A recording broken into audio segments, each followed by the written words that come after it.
Ship.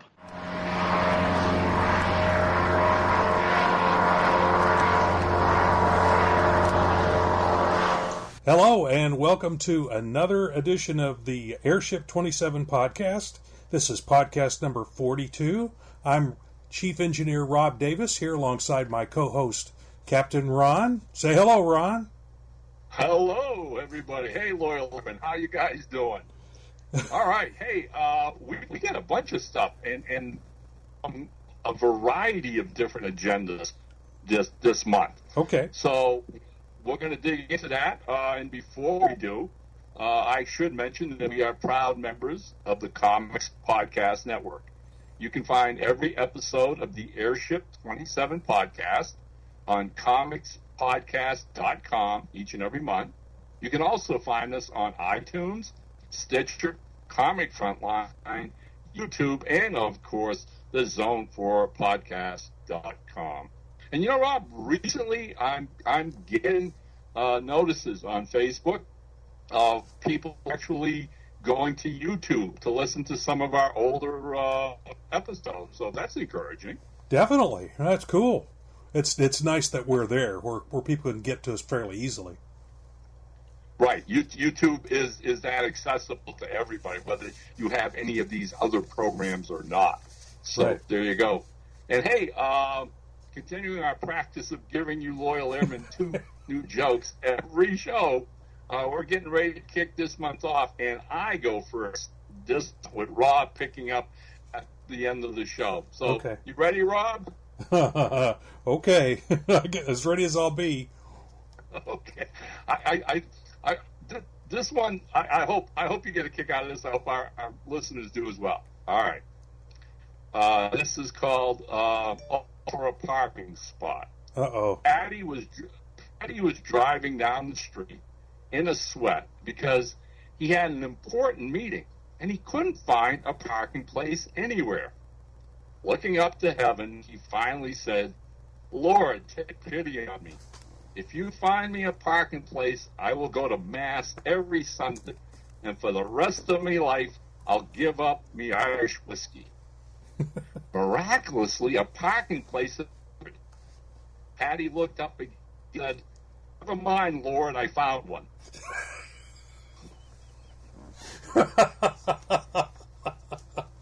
Cute.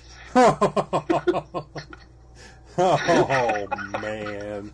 But I told my wife, she goes, "That's dumb." I says, "Most jokes are." Well, certainly they're dumb. Oh, that's funny. Yeah. There you go. Okay. Hey, I'll let you take the next agenda.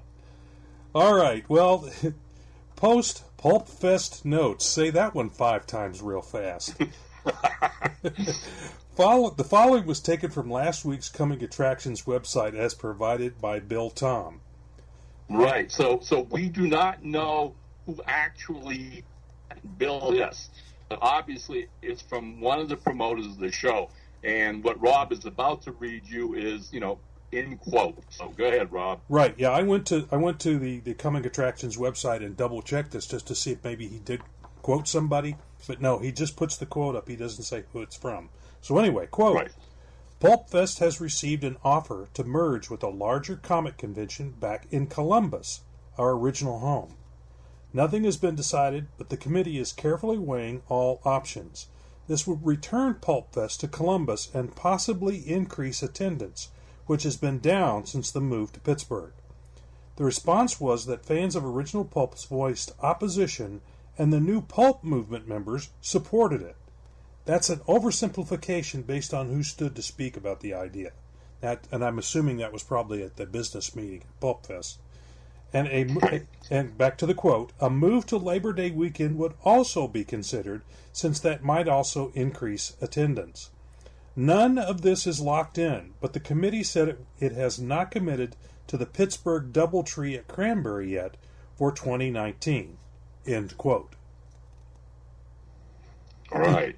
So I mean, offhand, when I first read the quote myself, it seems to be there is a noticeable division between the older guard and the collectors of old pulps and the new pulp people. Yeah. People producing new books and whatever. Which okay. So that's to be expected, I think, Rob. I'm intrigued with the possibility of them hooking up with a comic book convention back in Columbus. But when you and I talked about this earlier, you made some really good points about the negativity of what would happen hooking up with a Comic-Con. Go ahead and share that with our listeners. Well, my thinking was that what that could possibly do is it could increase the rate that we would have to pay for the tables. Because when I go to a comic book convention and I buy a table, they're usually more expensive than they are at a pulp convention.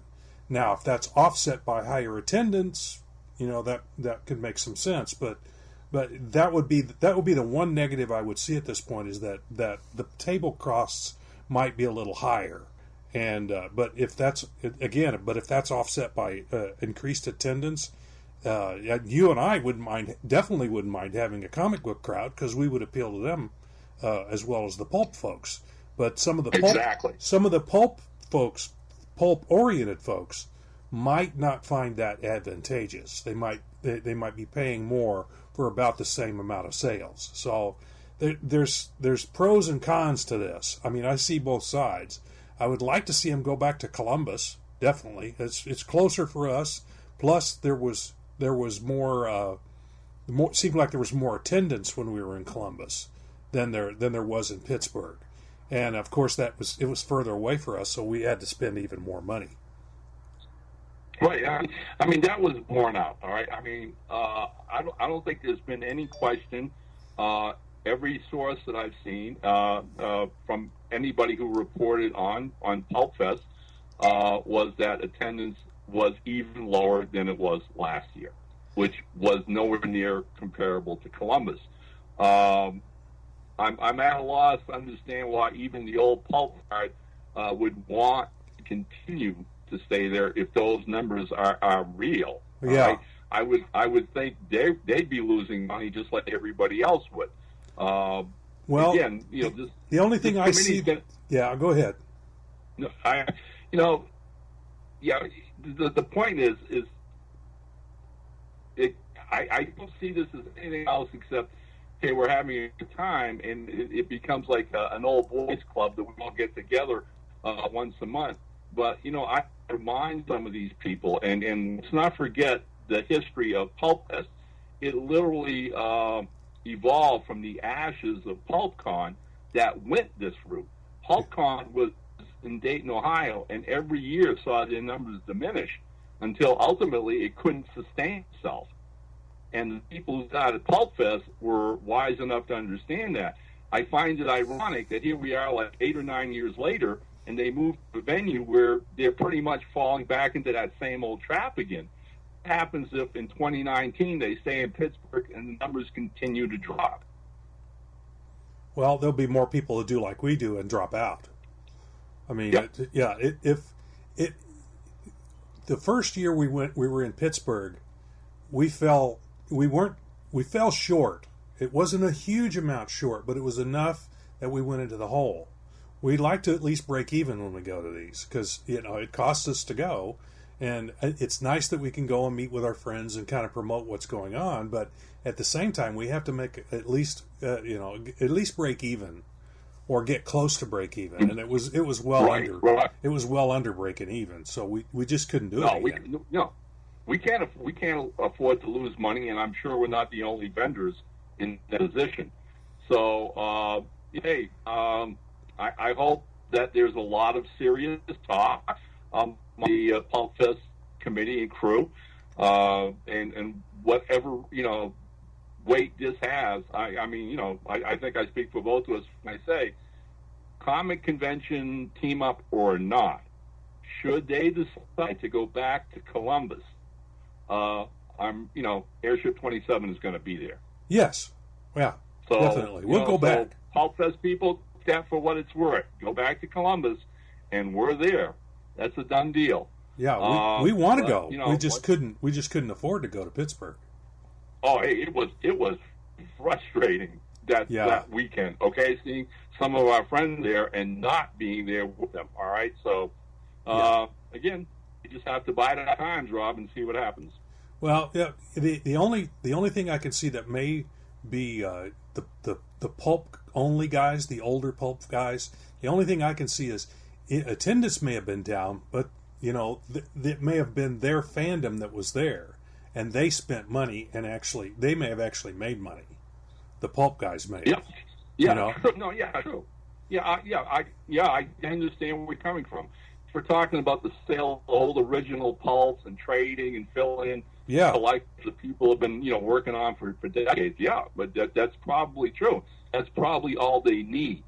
Yeah. But again, they run the risk of literally cutting out new blood, and ultimately none of us is getting any younger, especially some of the old guard. So, well, and with that thought in mind, perhaps they should think about a different type of convention altogether, where it's just a swap meet, where it's just those guys. Because I think that's what was going on. It was the dealers who were doing kind of a swap meet type of thing. Those guys buy and sell to each other. So I think that was a lot of what was going on there. And the new pulp guys, we've got new stuffs, and we have to sell to the fans. We're not necessarily selling to the dealers. So it's something they might consider as well. And if we'd have been at the business meeting, I might even have brought this up, is that maybe they could start a different kind of convention where it's essentially a swap meet, where they get a room, they all set up, and it's a swap meet of a sort. So, that might be something else to consider. If they want to do a Pulp Fest, I think they were better off in Columbus. The negative with that was that the venue they had before seemed to be battling them constantly and making it more and more difficult for them to do what they wanted to do. And they were having a hard time finding a different venue that would hold all of us. So that may be the same problem they're going to have going back to Columbus. So I don't know. I don't know what the answer is. Of course, we're not privy to some of the inside stuff, but I would think that's probably their biggest problem right there. Again, when they first went to Pittsburgh, there was talk of them going to Indianapolis, which you and I thought was terrific. But that's very selfish because that was very selfish because it's a heck of a lot closer for us. You could fly right straight into Indianapolis, and you're there, and I drive there, and it's only like 6 hours. So that would have been perfect for us, but that might not have worked well for them. It might have been the same thing as Pittsburgh. It doesn't have the fan base that's needed to support that sort of thing. But it seems like Columbus and Dayton and that area does seem to have that. Because when we were there, it wasn't as big as Windy City, but it was pretty darn close. Yep. So I'm hoping they can suss all this out and get it figured, and we'll get a chance to go back next year because we always had a great time when we went. But, it was again, like I said, it was a long weekend for both of us. Seeing pictures and knowing our friends were having a good time, and like I said, I like Pulpfest a lot. I like the people who put it on. I love everything about Pulpfest. But again, it's out of our hands, amigo. We can only report on, and like I said, we'll see what happens here. We're hoping. Fingers crossed. And look, let's wrap up this whole segue on Pulpfest. Really, really fun news and good news.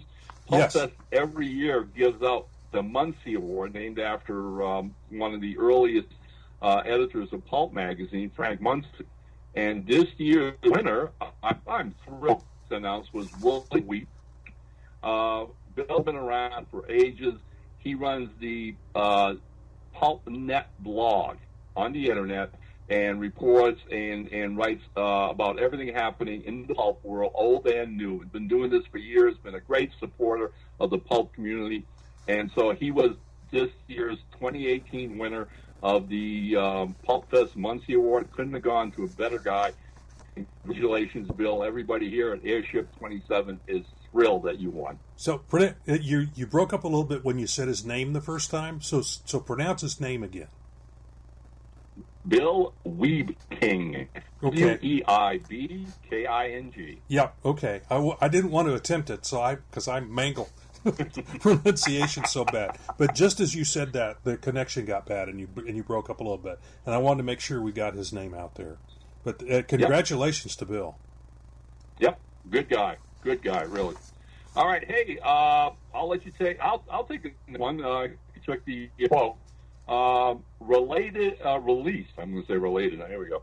Released since our last show, we have The Adventures of Captain Graves, the novel by Thomas McNulty with interiors by Ed Carter and a cover by Ted Hammond. Now, Ed is a major con goer. And at this year's San Diego Comic-Con, he brought along copies of this book and did a booth signing for it. Now, that's how you promote. Also has plans on attending the big New York Comic-Con and has actually submitted a panel suggesting to the focus primarily on new pulp and in particular Airship 27 Productions. So to that end, I sent him a bunch of names of a group of Airship 27 writers who live in the New York and New Jersey area. Several have already contacted Ed about being available to sit on such a panel. We will keep you posted on Facebook as more develops about this really awesome idea for a panel. Cool. Which is like, hey, in the middle of a big, Comic-Con, Rob, it would be awesome to have a new pulp panel. Yeah, I've tried to get folks to come to the Kansas City show I go to, Planet Comic-Con, to do a panel, but I can't seem to get more than just me to be on the panel at this point. So it would be a pretty boring panel. I'd answer the first three questions and say, okay, we're done.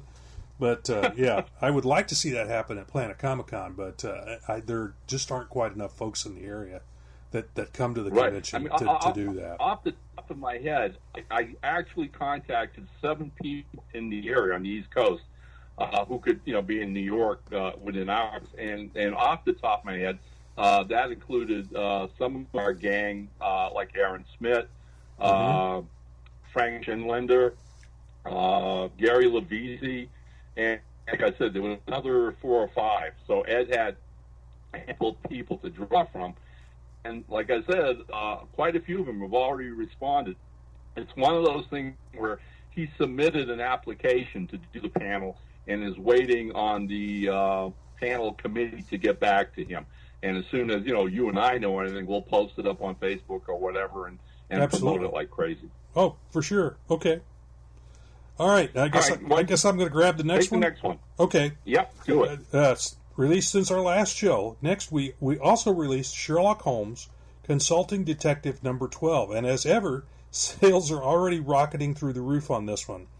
A reminder that it features stories by Fred Adams Jr., Barbara Doran, Brad Mengel, and 2 short stories by I.A. Watson. I did all the work for this particular issue. I did the cover and the interior, and you can pick it up at Amazon in paperback and on Kindle. Yeah, here we go again. Sales are just flying off the shelves. Yeah, I'm just blown away sometimes. We put a new one up, and sales on the old ones are still selling 2, 3, 4 a month. Some of them. Yep. It's wild. It's wild. And on that subject, and we to kind of tie into the conventions we were talking about earlier, you and I are going to be at a convention at the end of this month, at the end of August. And I ordered up copies of each of those Sherlock Holmes books to put on my table at that show. So I will have at least 2 or 3 of each one of those on the table at the show. And, of course, about 5 or 6 of number 12. So if anybody's going to be in the Fort Collins area, at when the Fort Collins Comic Con comes on. I'll have all that stuff on the table. So come by and check it out. Just to tie in. When I do, right, and I'm tickled that you're doing that because obviously, all right, I do. This is my hometown show, Fort Collins, and you'd be surprised. I basically have my wares, the stuff that I've written, and 60% is comics, 40% is pulps. But every now and then, because of my friends, my associates here in town, they're well aware of Airship 27 and what you and I do, and I'm amazed how many people come up to me, over the years. Well, do you have any of those Sherlock Holmes books? Do you have any of those Sherlock Holmes books? So when you and I, we're talking, and you accepted the invitation to be a guest at this year's show, one of the first things that we both agreed on was hopefully that you could bring up some Sherlock Holmes titles. And don't be surprised, because every place I get a funny feeling going to do extremely well for you at the show. I'm hoping. That's why I went ahead and bought multiple copies. Also, what was really successful at Windy City this year is I've got all these boxes sitting next to me here in the studio full of books that we have taken to shows, and we sell quite a few, but then there's always a few left over.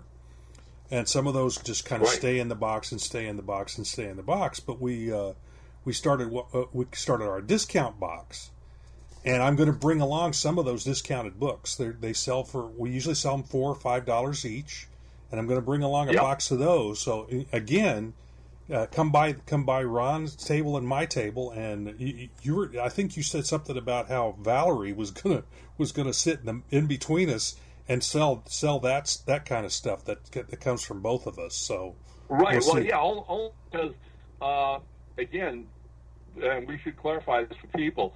Both going to be at the show as separate guests, so it's not per se going to be Airship 27. Right. It's going to be Ron Fortier, writer, and Bob Davis, artist. And I'm really hoping, I'm assuming you're going to bring your sketch pad. Oh, Bob. Oh, you bet. Yeah.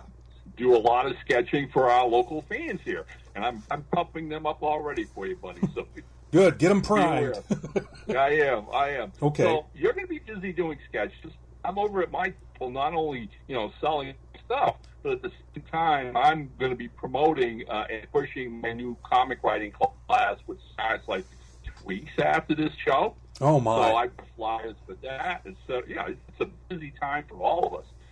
So that was, like I said. So Valerie said, "Well, if Rob brings the discount box," she says, "then I've got no problems helping you guys out, and I'll handle that." And so we can both push people and say, "Hey, you want to look at what Airship 27 does?" and wave to Val, and she'll happily take care of you. All right. And as Rob said, these books are brand new books. Don't get us wrong; they're in pristine condition. All right, they're exactly the same as the $15 books we sell.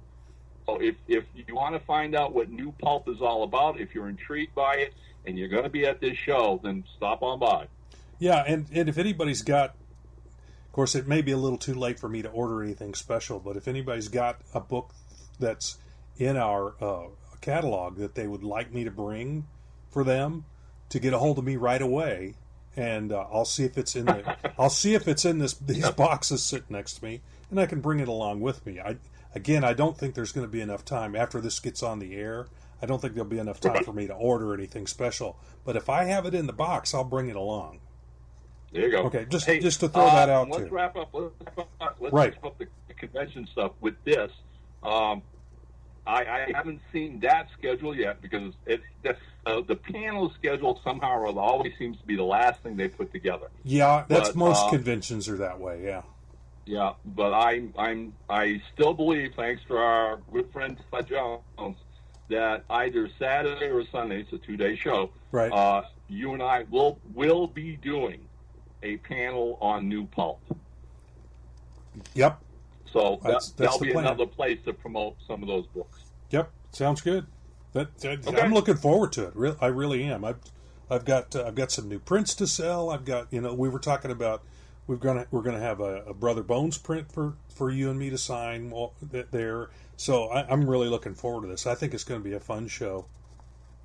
So do I. So do I. And another guest that's going to be there, we might as well shove this up for him, is a fellow Star Trek artist in Gordon Purcell. Yeah, an old pal. So, yep. Yeah. So it's shaping up to be a really fun show. Trust me, the promoters and the people are putting it on, Rob. As you can expect, they got 2 weeks left, so there's a lot of running around and last minute things being taken care of. Yeah, but, the last 2 weeks before a show is always crazy. So but we're all really looking forward to it. But anyway, we should probably get back to our announcements about what we released this last time. So hey, look, you finished Sherlock Holmes. So another book that we were at that time looking to get out was The Bay Phantom, Volume 2, Feast of the Cannibal Guild, by Chuck Miller, with illustrations by Kevin Roden and a cover by Ash Shaw. Well, it's out, and it's getting great reviews already. And he wrote, I guess, and said, finally, because really loved the first Phantom that he had done. And it's been years since that first one came out. So Chuck replied rather quickly to this fan and said he promised it would not be another 4 years before this Southern Style Avenger appears in his next adventure. Chuck is actually writing Bay Phantom #3 as we're talking now. Good. Excellent. That's great, because it's a fun book. It's a very original series. A lot of fun. Yep. All right. You want me to take this next one? Next one because I'll let you take the next one because it's something that's really, really important, and I hope a lot of people pay attention to what you say. Okay. Yeah, and I have some beyond what you've written here. I have a couple other things to say about it as well. So beware book scalpers. Recently, one of our writers discovered that a secondary bookseller connected with Amazon was selling one of his Airship 27 titles for $700. Yeah, $700. You heard us right.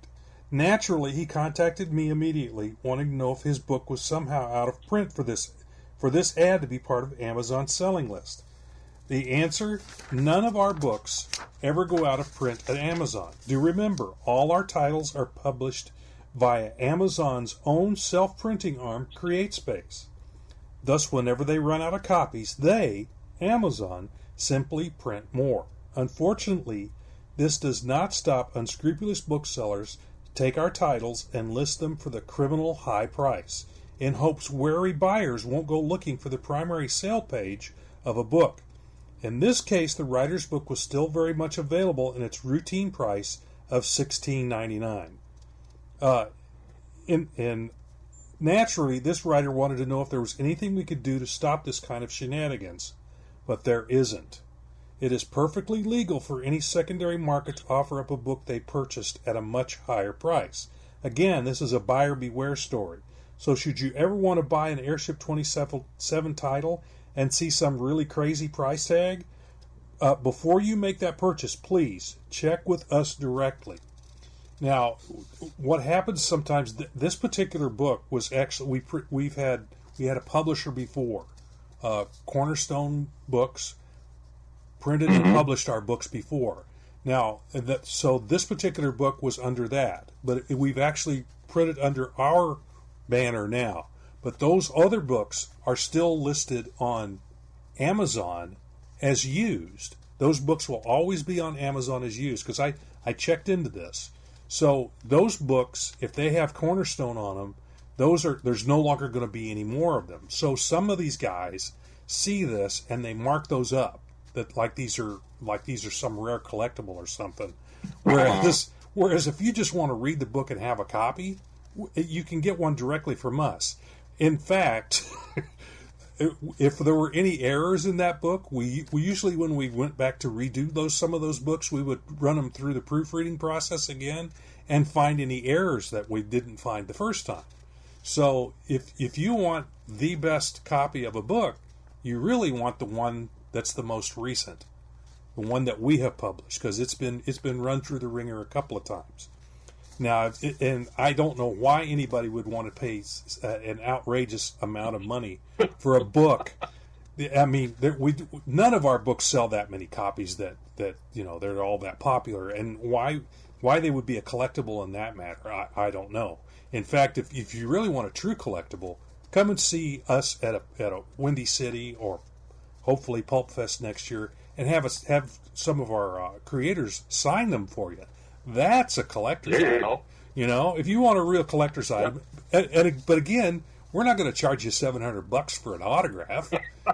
You're going to buy for number two. You're going to buy it for less than you would on Amazon, $15 at a convention, and you could get it signed possibly, depending on who's there at the show. So if you want a real collectible, come to the show. You'll pay less money too. So yeah, it's just crazy that some of this kind of stuff goes on, but it does. It's buyer beware. Oh yeah, it does, and I am sure, and it's just insane to think somebody would pay the kind of, all right, and here's the secondary twist and crime about this Lawyer Airman, all right. Say somebody bought that book for $700. How much of that money do you think go to the writers and the artists who made it? None. Not a penny. None. Not a penny. All right? And that's another crime involved here. All right? Only the secondary bookseller, who probably himself pays $35, would take all that money, put it in his pocket, and say, "Hey, another sucker born." You know what I'm saying? Yeah, I would hope that most people are smart enough not to purchase one of those. I can't imagine that there's that many people out there that would buy a $700 book like that. I think a lot of that, I don't know why. I don't know if it's an algorithm that they have or what the deal is where they come up with these crazy sums. But that's, if anybody out there knows where some of this comes from, contact us and let us know, because I would be curious to know where they come up with these outrageous numbers. Right now, the only time I'd ever paid $700 for a book, Rob, would be the actual commandments that Moses took down from the mountain. Okay, that's about it for me. Well, yeah, that'd be like buying the Washington Bridge in New York. I don't know. Yeah, that's just crazy. Well, anyway, but yeah, we can move on. We could talk about this for hours, but yeah. Don't buy those. That's why when I'm in a strange way, I'm really happy the incident occurred so that we could look into it, and at the same time, it really was a topic that I should have shared here a long time ago, and I'm glad we had you guys. I think we did early on to talk about this one time before. I seem to remember us talking about it one time before, but it bears repeating, especially when one as egregious as this particular book was. I mean, $700. My goodness. Oh, it is. No. All right. Hey, so look, those are some of the new releases that have come out, and so as we're going to give you a little peek at what's coming up ahead. Some of these you've heard of before, but there's also some new stuff that we do want to talk about. Pulp Mythology Volume 1 looks very much to be our next book out of the gate. Yep. This is the one that features stories by Barbara Durant, Jamie Higgins, Joel Dickens, and Fred Adams Jr. Fred even contributed an old-fashioned epic poem. The stories feature Achilles, Beowulf, Hercules, and the Monkey King. Clayton Hinkle has finished all the illustrations. This book has 10 of them. And one of our all-time favorite cover artists, Zachary Bruno, is now working on doing the cover for this book. It will be based, Rob, on the Hercules story. Okay. Our friend Jamie Ramos is almost done proofing it. In fact, he emailed me a few days ago saying he was within 2 or 3 days of wrapping up his proofing. So I'm kind of hoping that you're going to see it in your office sometime within the next couple days. And then, like I said, once we get the interiors done, we can send them back to the original writers, because they're the last people to see a book before it goes to print. And at that time, Bruno will have his cover in, and that will be our next release. Yeah, then fingers crossed. That's what it's looking like. Yep. And the next one in line looks to be Aviation Aces Volume 1. We also mentioned this one last month. It features stories by Gene Moyers, Robert Ricci, Fred Adams Jr., and Andy Fix collaborating with Jeff Fortier. New Zealander Shane Evans did the cover, and artist Howard Simpson is hard at work on the interior illustrations, and those keep coming in fairly regularly when he can get them to me. But right. that one seems to be that is maybe next or this. This next one here I think is a little that you're going to talk about is probably a little further down the line yet. But so Aviation Aces will probably beat that one out. Yep. Okay. So what is Rob referring to? He's referring to the Dead Sheriff, Volume 2. Now, 2 years ago, we released the Dead Sheriff by the late Mark Justice, our good friend and a truly gifted writer. At that time, I made a promise to Mark's wife, Norma K. Justice, that I would complete the second book in this series. At the time of his passing, Mark has written 30,000 words of an unfinished manuscript. Over the past 3 months, I was finally able to pick up that tale and produce another 35,000 words and wrap it up in what we eventually will be publishing as Mark Justice's The Dead Sheriff, Number 2, Cannibals and Bloodsuckers. At present, Canadian artist Art Cooper is doing the 9 black and white illustrations as he did for the first book, and when it is done, cover artist, again, Zachary Bruner, who did the cover for the first book, will also paint the cover for this one, keeping the team together. It is our fondest hope to have this book in about a month, 2 at the tops. Meanwhile, the volume is still very much available. Volume 1, that is still very much available on Amazon in both paperback and on Kindle and as an audiobook via audible.com. So if you really enjoy Weird Westerns, we hope you will check this out and give it a try. And since I started working on wrapping up the book and writing the second half, I think I told you this, Rob. I was in contact with Norma Kay, and God bless her, she put the word out all over Mark's social network until eventually I'm getting all these great comments on Facebook, including the crew at the radio station where Mark worked in Flatwood, Kentucky. And all of these people, when I posted just last week that I had finished it, I finished Dead Sheriff Number 2. I had got such a phenomenal response. These people are very excited about this book and thrilled that we're able to wrap it up and get it done for both Mark and Norma Kay. Cool. That's cool. Now, we've talked about this before, but you're talking about maybe even pushing this book to a third volume, maybe having people writing short stories about this character. Is that still a possibility, or?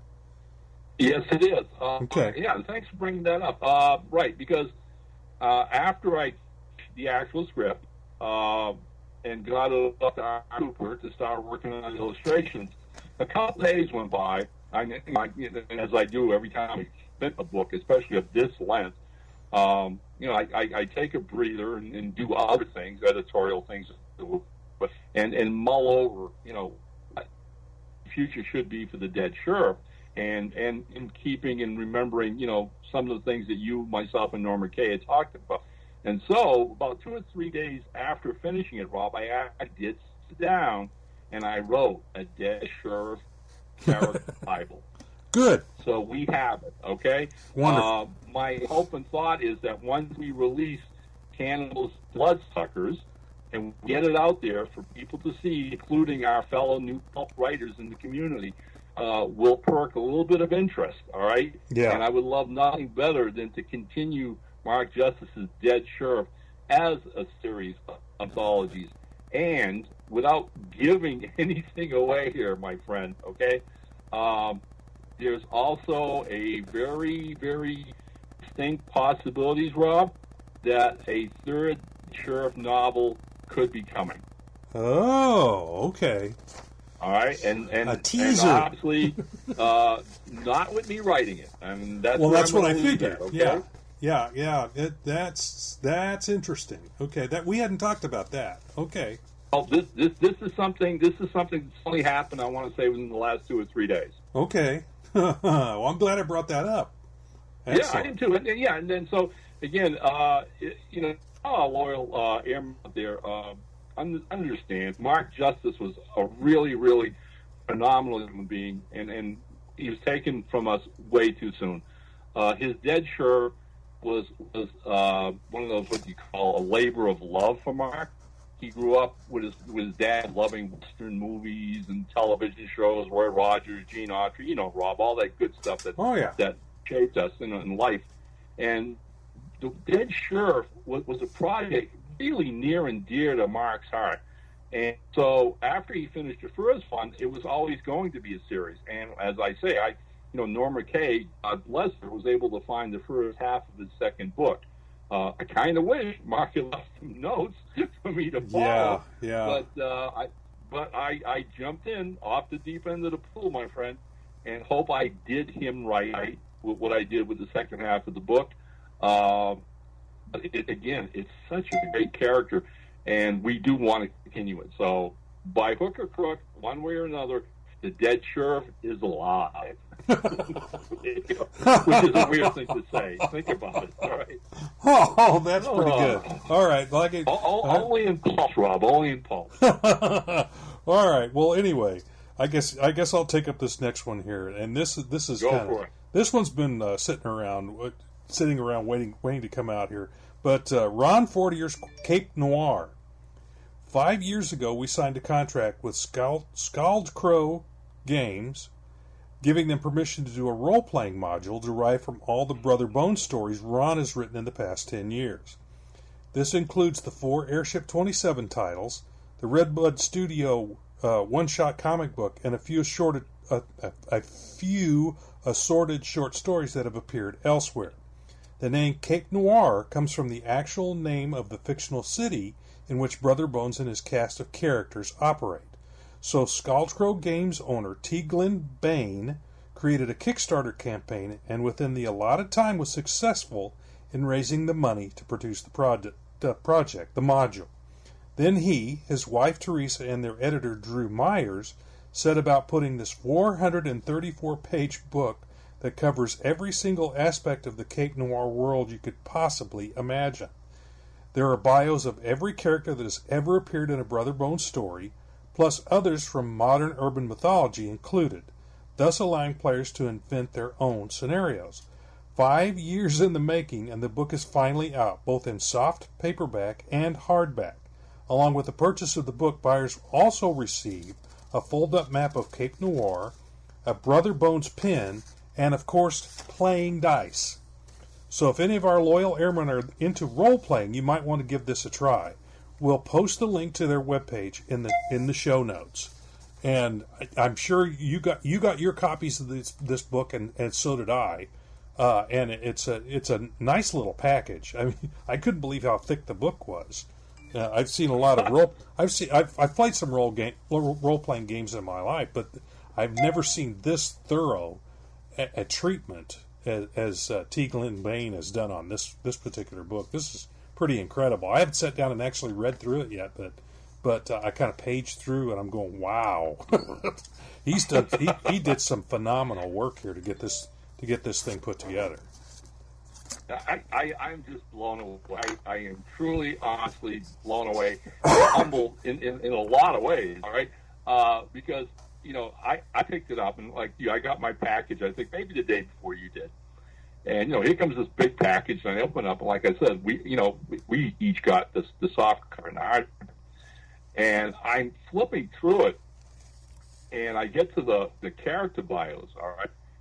And it's insane, Rob. I mean, there are characters that appeared in like one page of the entire canon ever in their bio. It's like they didn't miss anybody. They didn't miss a single person. And we should note to the fact that not only were the things that I wrote on Brother Bones and the Brother Bones story a part of all of this. But they even went after our good friend, fellow new pulp creator, Barry Reese, because I think you remember this, Rob. In the 5th issue of his Lazarus Gray pulp hero, Barry actually wrote a story where Lazarus Gray goes to Cape Noir and runs into the Bones. Oh, I had actually forgotten that. Oh, right. My goodness! And he had asked me permission. I gladly given to him because we're all good friends, and I love Barry's work, and I was fascinated with his, how he, portrayed Brother Bones. He did a great job. It's an amazing story. Well, T. Glenn and his gang went and found that one, got a hold of Barry, and got permission, and all those characters in that story are in the bio log. Oh, man. There is nothing. If you want to know Brother Bones and his world of Cape Noir, this is the module you definitely have to pick up. Kudos to Glenn, Teresa, and Drew. This is role-playing at its best, okay? And Rob, after the book came out, several of the people, especially the Kickstarter people who were kind enough to donate and got their royalties, their premiums, if you will, and stuff, were very excited. And I'm told that a few of them are already putting together games that they will be playing at up-and-coming comic conventions in the next couple of months. So cool. I'm going to be very fascinated to hear the reports of that. Yeah, exactly. Now, my son Ryan plays role-playing games. He's into Pathfinder, Dungeons and Dragons, Warhammer 40K, and some of those things. I'm going to hand him one of these books. I haven't decided whether I'm going to give him the paperback or the hardback, whichever one I think he'll get the most use out of, and see what he does with it. See if he goes anywhere with it. So that would be interesting to hear back what he and his role playing buddies think about it. I used to run games, but I don't do much of that anymore.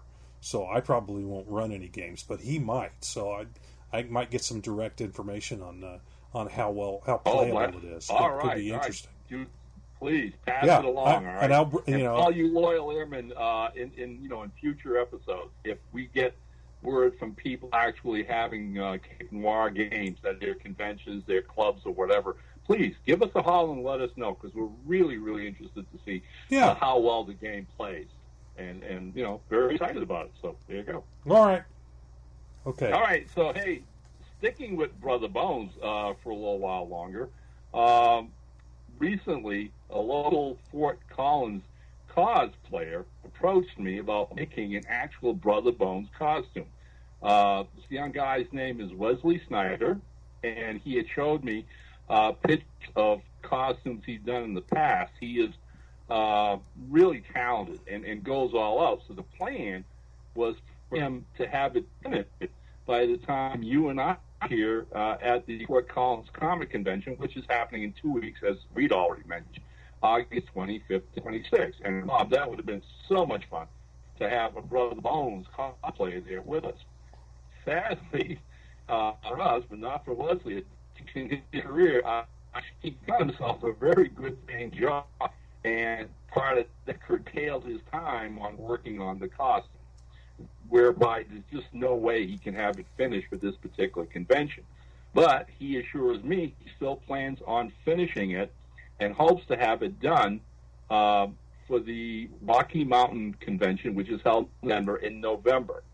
So believe me, all right, if Wesley gets the Brother Bones costume done and shows up at Rocky Mountain Con, I will be taking tons of pictures and sharing them with everybody. Yeah, I was kind of hoping to see the finished product, but I won't get to see it except in photos now. So it's a disappointment, but at the same time, I'm excited for him that he's gotten a really great job. The job that he's gotten, when you told me about it, I'm going, that's a really good job. There's definitely a future in it. So congratulations to him on his new job. Just a disappointment I won't get to see the costume, but congratulations on the new job, and I hope he really does really well at it. But all right. So anyway, the next thing, I kind of previewed this earlier. The Brother Bones. Boy, say that 5 times fast. Brother Bones print. Keeping with the Brother Bones theme and that Fort Collins con, I did produce a brand new Brother Bones print that will make its debut at the con. We will post an image after the con should any Brother Bones fan want to order one from me after the show. This was kind of Ron's idea, and I think we brought this up in the Patreon thing in the last show, that this was an idea that you had that we might do. It's either this one or the previous one. I forget. No, it was last show, Rob. It was last show. Okay, during the Patreon. So Yeah, folks that are interested, that want to hear some inside stuff, realize sometimes we make interesting announcements in the after show notes that go only to Patreon. So if you want to help support us and support Patreon, you'll also get some inside information. But anyway, I put it together. It's a full color print, 8.5 by 11. I've sent them off to the printer. They've come back. I've got them packaged up, and I'll be bringing them with me to the show.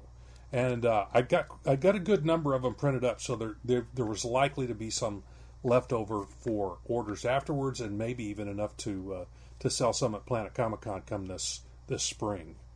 But anyway, come to the show and check it out. Fantastic! Oh yeah, and I've seen it. I love it. I think Rob did an amazing job. I knew he would, but I was excited. Again, this whole idea, which started with the costume player and Rob being there and us doing new panels, et cetera, just became this thread running through this whole idea of what we could do with the con to focus on Airship 27 and the things we did. And I want to let our loyal Aaron know that when I do local shows in Denver in the past, I've probably taken copies of Brother Bones Volume 1 and 2. This time, though, because Rob is going to be there, because he's done this print, I personally ordered copies of the 4 of the Bones Airship 27 titles. So volumes 2, 3, and 4 will be at my table as well. So that's going to be a current theme at the show, and hopefully we can introduce a lot of new comic fans to the new pop, Rob. Yep, cool. All right. Hey, look, we got a question. Yay! Yeah, folks, send us questions. We love questions. It's been a while, all right? Yeah. But boy, I got to tell you, Jamie Ramos, doesn't ask easy. No, this is a hard question. Oh my Lord! Yeah, so here we go. Question time. From our good buddy Jamie Ramos. What is the ongoing allure of classic characters like Sherlock Holmes? What do you think about that? Oh, man. That's a tough question. Tell me something new that hasn't been said 100 times, Rob. Well, and here's the problem I have with it, too. You know, if I could explain why, I'd create one. Somebody like that, that would stand the test of time for the ages. How do you come up with something like that on purpose? You can't. So it's usually something accidental. And I did a little bit of research when I saw this question. I'm going, gosh, how do I answer this? But I went online and looked at a couple of things, and it seems like characters like that come along at certain times in history when things are in flux, kind of like today. Today's society we're in kind of a flux. We're going into all this technology and how things are, how we communicate is changing. Newspapers are kind of waning, and social media is on the upswing. So during times like that, writers and creative people come up with characters to kind of deal with that time, and sometimes every once in a while one will just really hit, and somehow they hit the right chord, and it stays a chord that everyone can relate to. And I think that's what's happened with Sherlock Holmes. I mean, you look at all the different versions of him today. There's Elementary, there's the TV show, there's Sherlock from BBC. There have been several movies with Robert Downey Jr. as him now. And Rob, did you know there is a Chinese television show called Ms. Sherlock? Oh no, I did not know that. I actually saw the first chapter on YouTube. Oh wow! And it blew me away. You watch it with subtitles, okay? Oh yeah. But it's a female Sherlock Holmes. Oh, okay. Working in. All right. It was extremely well done. Holy smokes! Yeah, and how did and I mean Arthur Conan Doyle got sick of Sherlock Holmes. He didn't want to have to write him anymore. He killed him off at one point, and then everybody clamored so much for him, and he ran into some financial problems and started him back up again. So you can't purposely create something like this. It just comes out of the ether. It's like the finger of fate or God touches you on the arm and says you will create something, and boom, there it is. But you can't come up with it purposely.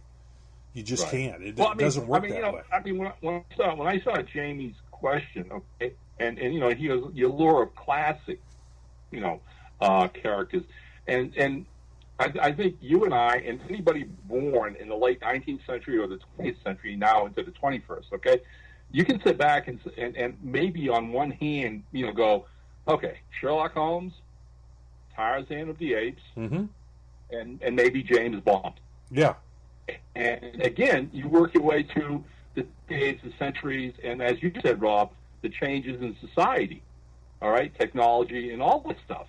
So, again, you can't predict it, but each of those characters that we name, who are as far apart from each other as you can ever imagine, somehow or other have an element built into them that attracts readers, that is fought for more and more stories all the time, and strikes a chord or note in the audience's response and souls.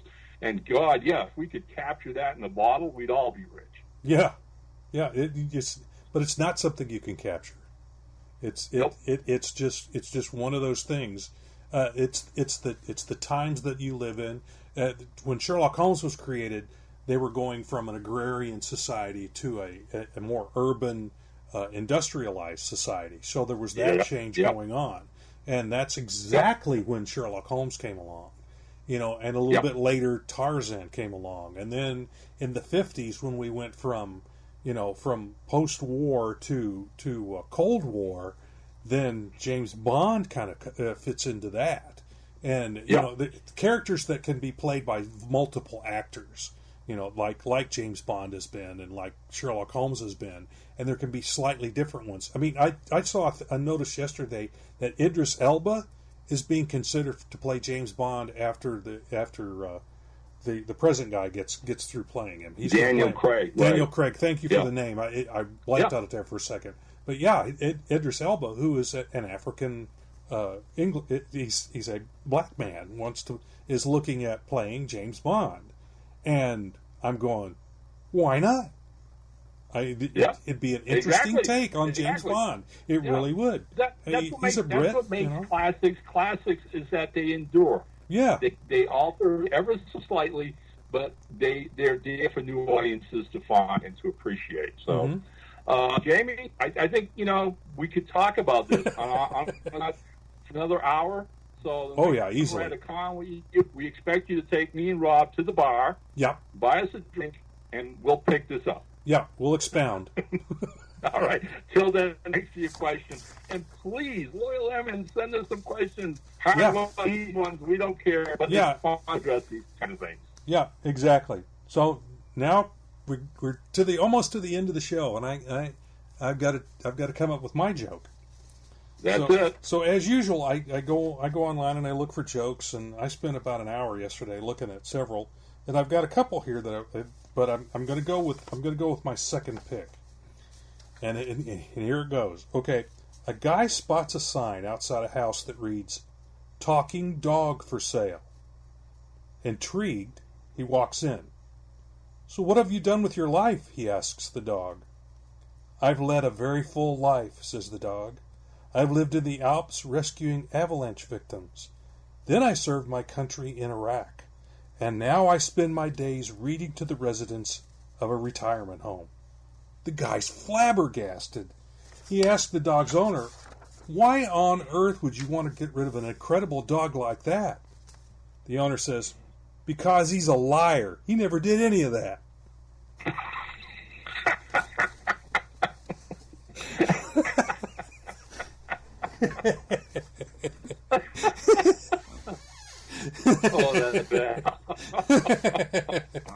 Yeah, the best jokes have the unexpected punchlines. They're the funniest. You don't know where it's going, and then boom, it goes off to the left field.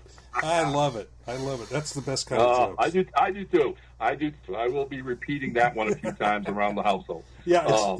And I have to do this, so forgive me, amigo. But for all loyal listeners out there, I want to wish my co-host and good buddy, Rob Davis, a little early happy birthday. We are recording this on the 12th. Tomorrow is Rob's birthday. I'm sure he and the family have all kinds of fun things planned. But again, buddy, I wish you a great fun day and many, many more. Well, tomorrow will be my 64th birthday. Young whippersnapper. Yeah, well, I never thought I'd live this long. But hey, that makes two of us. But exactly, neither one of us thought we were going to live as long as we've lived. But the thing is, how they say life starts at 40. Well, yeah, because you've really kind of got a handle on how life is at that point. So I'm essentially, life started at 40. I'm 24 years old. Yeah. So yeah, I love that attitude, buddy. Yeah, I really do. Well, that's it exactly. I feel that in my head, I still feel like I'm like 18, 20 years old. Now my body tells me differently almost every morning. But and I'm sure you know what I'm talking about, and anybody who's over the age of 50 knows what I'm talking about. But you know what? I'm still, that 18-year-old is still in here. It's like when I went to see the first the Iron Man film with Robert Downey Jr. The little 8-year-old kid who saw was reading the Iron Man comics books back in the 60s is going, oh right, finally, So that little kid is still in there, and he comes out every once in a while. But yeah, if you wanna live a long time, and if you want to, the thing to do is keep that little kid inside of you alive. That's Rob's advice for the day. Thank you, sir. Thank you from the birthday boy. By the time all of you loyal listeners hear this, send Rob a belated happy birthday. Okay? Okay. Yeah. It's just another day, but at the same time, it's 64 years worth of them. So okay, thanks a lot. There you go. All right. And hey, we're there. We're at the end of our hour. Right. Episode 42. Is there anything else you would add, my friend? No, I think I sprinkled some extra stuff in there as we were going along because I had some ideas about things to say. But those have all been, everything I wanted to cover has been covered. So I know this is the end for our regular listeners. We're after we sign off, we will have a little bit extra for the Patreon folks. But as for now, this is the end of podcast number 42. I'm your chief engineer for Airship 27, Rob Davis, signing off. And as ever, Captain Ron is only too happy to say, down ship.